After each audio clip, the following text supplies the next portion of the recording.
Hey, how's it going, everybody? My name is Ben Mott, and this is the Ben Mott YouTube channel.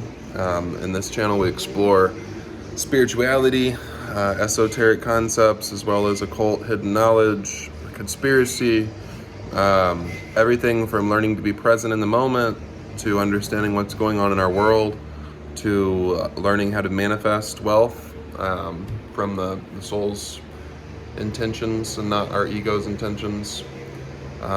So if any of that stuff sounds interesting, please subscribe and like the video if you end up liking it, and it would really help out the growth of the channel. But I want to go ahead and get into today's video, and today's video is about opening your third eye. Now, opening your third eye is one of these things that's gotten a lot of hype in the mainstream community. A lot of spiritual content will talk all about opening your third eye, and kind of creates a lot of importance. There's a lot of importance, excess importance created around the third eye. It is a really useful, important part of our system, our energetic system. But it's one of 7 main chakras, right? And so if we have the third eye wide open, but the rest of the chakras are out of balance, doesn't really do us a whole lot of good.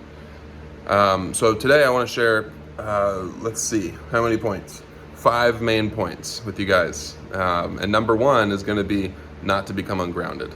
And so the way that we do that is by in order to open the third eye correctly, we can't just focus directly on the third eye if our other lower chakras aren't in alignment, or at least ready enough to be able to support a big enough energy flow. Because what will happen, I'm sure you guys have heard of it before, people having spiritual awakenings, whether it's through psychedelics or a guru can give you a Shakti pot and activate your Kundalini, or some people do it in meditation. But when you have these experiences where your energy just kind of moves all of a sudden, and you all of a sudden aren't seeing the world the same, the psychic energy has moved through you. For a lot of people, it can happen in a really extreme way, in a really intense way, a lot at once, essentially. And the awakening can almost be more just barely enough that the body can barely handle it, or just barely not too much, so the body doesn't like cap out and run out of energy and fall out of the spiritual awakening. Because to have so much energy move through your body and your energy field means that you have to process all these thoughts, feelings, emotions, all of this reflection in your outer world of all these patterns that you didn't really even know you had, because now you've acted this God source energy, so everything that's not in alignment with that is going to be coming up. So it can be quite intense. And the only way to really survive that and make the best of it is to stay incredibly grounded. And to stay grounded, you can do a lot of different things. You can eat grounding foods, like fast food, like heavy foods, or just potatoes and, like heavier foods in general can be really good for grounding. Another thing that's good for grounding is going out in nature and walking. And like for me, I'll do this breath cycle called 10, I call it 10 and 20. But it's 10 seconds on the in-breath and 20 seconds on the out-breath, and I'll just try to walk around and release my thoughts and release my tension and focus on connecting with nature, all through that, focusing on that 10 and 20 breath. So that's another really useful way to ground. Let's see, what are other ways? You can wear darker colors. You can not go out as much with other people. You can stay in your own frame more, and just really focus on not getting lost in all this external energy and all this movement outside of you. Grounding is really about finding this deep core inside of you that never moves. A good way to think about it is kind of like a tree. Us humans in the world today are living in uncertain times. And even if we weren't living in uncertain times, when you're living on the physical reality in a body like this, you can't control the events of the world. Things happen. Stressful things happen, and it's up to you to learn to either let the winds of change rip out your your roots, and pull the trunk over and kill you, and wear you out, or you can learn to really strengthen your roots and grow your roots, and not just focus on growing a great big tree and not have any roots. Nobody can see your roots, but your roots are only the thing. Like, a lot of people have great, big, beautiful trees with lots of fruit on them, but they don't have any roots. And so they might look fine right now.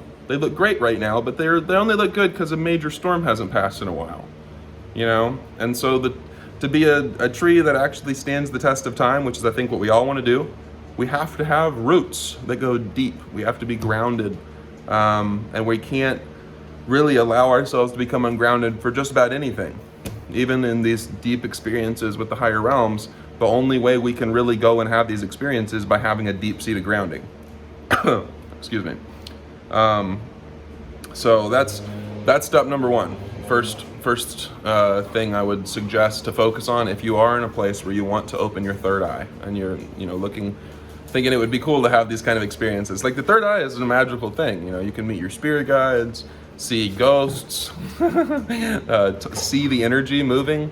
And for me, I don't experience it a lot visually. For me, it's internal kind of awareness of the way energy works. I'll get different visuals and different things inside my head, but it's mostly just like, it's not a seeing or not seeing or hearing or not hearing kind of sense. The third eye is just kind of like this internal awareness. And when you're first starting to use it, it'll come through your imagination, which we'll get into more here in just a second. Number two, the second thing I want to focus on is decalcification. And so this is something I'm sure probably a lot of you have already heard. The third eye has been targeted by, I don't want to go too deep into it, but there's a lot of, hold on one second guys, sorry about that. So number two. So the second point I want to make that's really important to have set up going into opening your third eye and like understood is this concept of decalcification. And so in order to understand decalcification, we have to understand what's been going on in our world for many, many thousands of years. And I don't know how much any of you guys know about this. I imagine a lot of you are pretty woke to it, but there has been control systems in place for a long, long time. I don't want to go into too many details, but one of the tools that the global elites, or whatever you want to call it, have been using to control the masses is fluoride. And so fluoride is put in all the municipal water systems. They've fed it into the damn aquifer pretty much at this point, I think. And so unless your water that you drink is purified by reverse osmosis or potentially from a really, really good source, and it doesn't have fluoride in it, which almost all water has, unless it's purified by reverse osmosis, is the only real way to know it doesn't have fluoride in it. If it has fluoride in it, you brush your teeth with fluoride toothpaste, what's happening is you are feeding this chemical called fluoride into your bloodstream, and when you give this chemical to your bloodstream, it goes and it does what chemicals do when they are put in our bloodstreams, and it attaches onto certain places and it moves through our body, and it does, our body processes it. But what happens when our body processes fluoride specifically is that we have a couple glands up here. We have what's called a pituitary gland and a pineal gland. And these two glands are responsible for our crown, which is the chakra above our head, and the third eye chakra.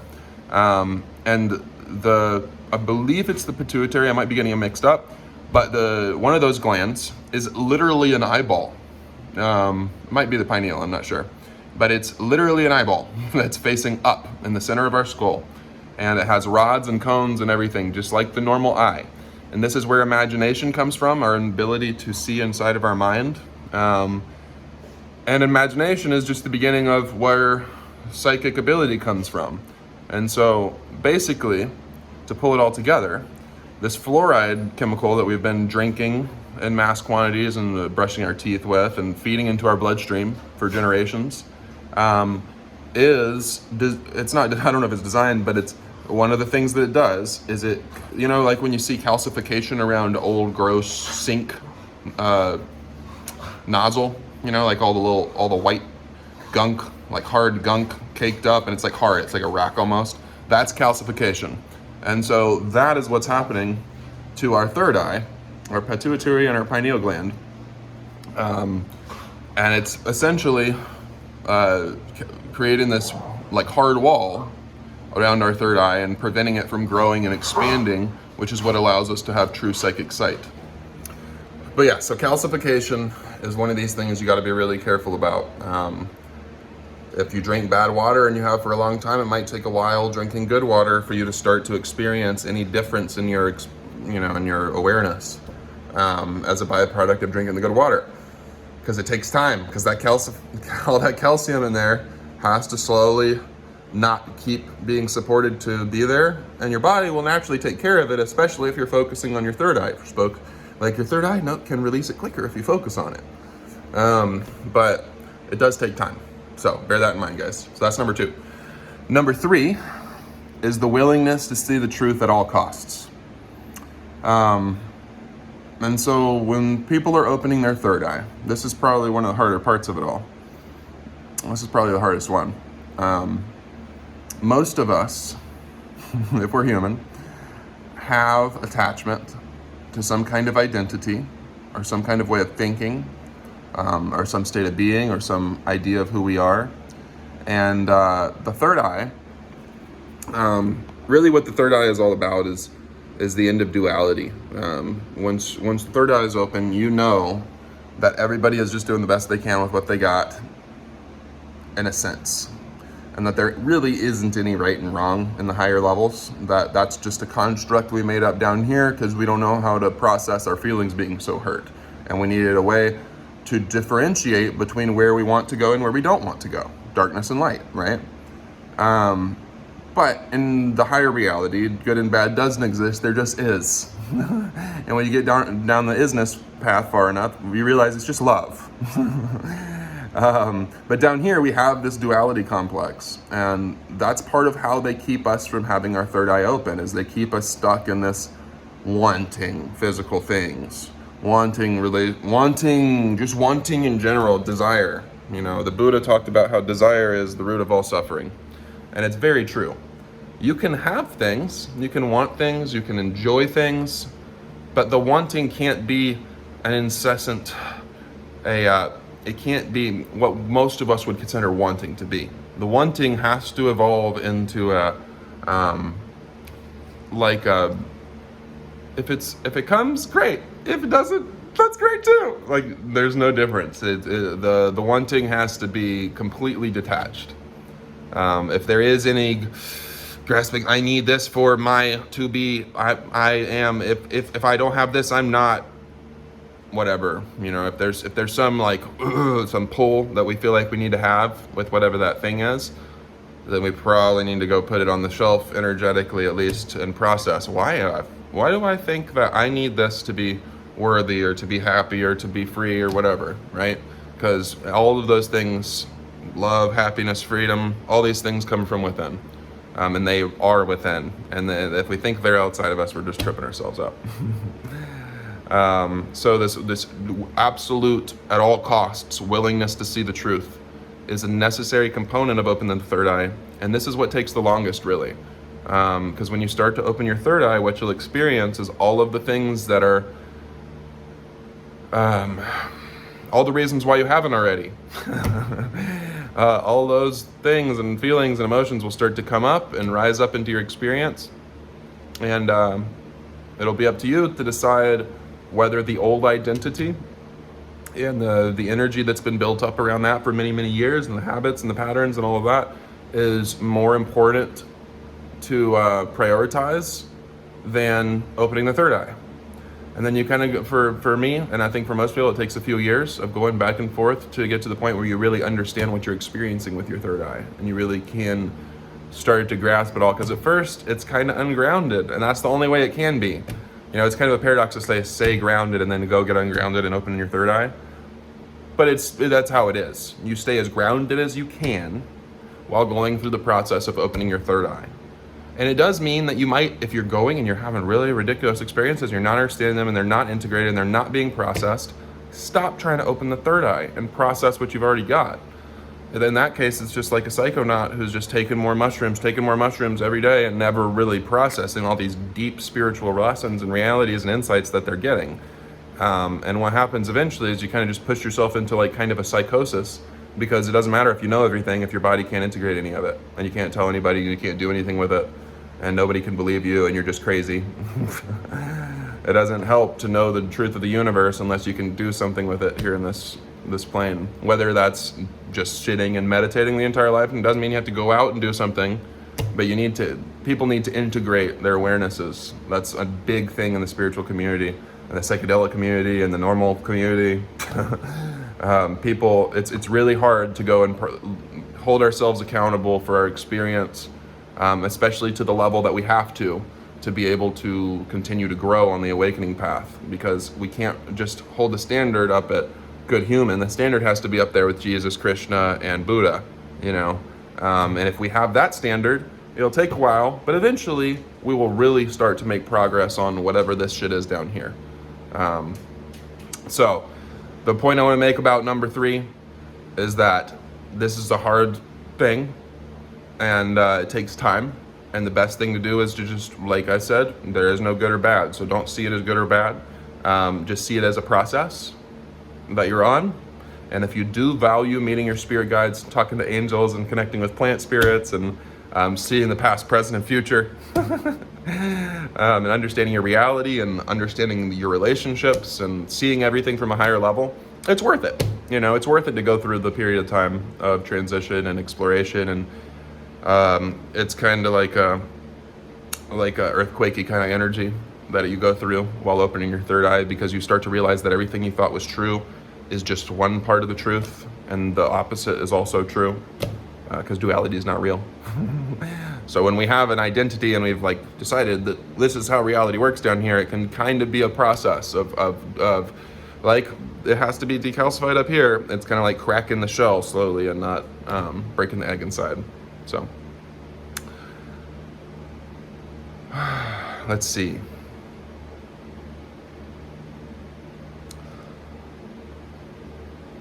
So number 4 is a practice that I'm going to give you guys, and this practice is called, or I'm naming it, imagination workout. But what I want you guys to do is I want you guys to just spend at least 20 minutes a day, ideally, at least. Do whatever you can. If you can only get 5 minutes a day, or every other day, whatever, do it. But try to make consistency is the key to these kinds of physical things. Like if you want to make a physical energy center in your skull that gives you psychic ability open, you have to do physical, consistent patterns of energy. For most people, are patterns of behavior to get that effect to happen, right? And so the imagination workout is basically a process where it's kind of like meditation, but instead of meditating and thinking and releasing the constructs of the mind and the ideas and everything, what I want you guys to do is I want you guys to focus on visualizing, feeling energetically as well as physically, smelling, hearing, tasting. I want you to put yourself in different environments. And I want you to forget that you have a body and that you're in this time space where you're meditating. And I want you to sorry about that. And I want you guys to become whatever this experience it is that you're imagining. It could be sitting on a beach in the Bahamas, quiet energy, and the waves are lapping, and you can smell the salt, and you can hear crabs scuttling around. You can feel the sun on your skin. Or maybe it's up in the mountains in Colorado, or maybe in India, you're sitting in a temple, right? But what I want you guys to do is I want you guys to pick a sacred place for you, whatever, and you can change it, explore it. I know there's no rules, but this is just kind of a good framework to explore off of. And if you pick a time, place, energy, imaginative place that you can go, the first few times you might not really feel a whole lot. Maybe you'll get really far. It depends on how open your third eye is. We're all at different stages. But I guarantee you, no matter who you are, if you keep going and you keep focusing and doing the work in terms of this practice, this imagination practice, especially if you're doing the other things that I've talked about in the video as well, you're going to start to experience some really trippy experience where imagination becomes more powerful than any of us remembered it was, except when we were little kids and we could dream up, like when you watch kids play with toys and they've got a whole world going on, a whole real world. It's like that. We still have that as adults. It's just been kind of beaten out of us and traumatized out of us. So practice that, And as you get better at that, you'll realize that the environment you're visualizing and experiencing is going to get realer and realer and realer. And if you just keep doing that, you can play with different kinds of things in the environment. Imagine what it would be like for your spirit guide to tell you what you need to hear. Imagine what it would be like for Jesus to show up, if that's the side of things that you resonate with. Imagine what it would be like for a shaman to sit down with you and have ayahuasca ceremony. You can explore different. For me, I'm imagining all the time every different trajectory and option that I have day to day. I try to imagine into the way it'll go and the different scenarios and different people's reactions, and not in an obsessive kind of way, but in a way of just at first it's like your mind has to do it to some degree to start the process, but eventually your third eye is just kind of running, and it's its own system, and it's picking up all this information, processing it, and just kind of relaying it to your brain. And so that's kind of where I'm at now, where I'm able to really just kind of be aware of all these things and not have to put a lot of effort into them. And it's pretty cool, like I have experiences talking to plant spirits anytime that I really want to, or especially when I need to. I've had lots of really magical experiences, seeing our past lives. We've been able to remember a few of our past lives, and me and my girl. And I don't want to go into too many details. There's lots of different places it goes, but these are some of my highest, most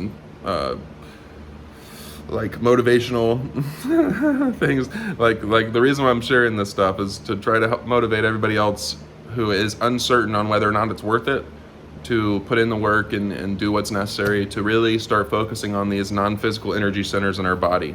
If you made it this far into the video, it means that you want to open your third eye. I don't think I'm that good at recording yet, just to make it entertaining on its own. So anyways, guys, good luck. I do wish you guys the best. I am going to get a third eye guided meditation posted here before too long, so watch out for that. Be sure to like if you like the video, if you like where these videos could go. Comment if you have any questions or want to add anything in that you have insight about, or anything like that. I want all the interaction I can get from you guys. I'm really trying to get myself to get this channel going. Hopefully I'm going to be recording and posting every day for the next foreseeable future. So anyways, guys, this is Ben Mott on the Ben Mott channel, and this video is about opening your third eye, and hopefully you guys understand a little bit more how to do it now. All right, y'all have a good one. I'll see you next time. Thanks, bye.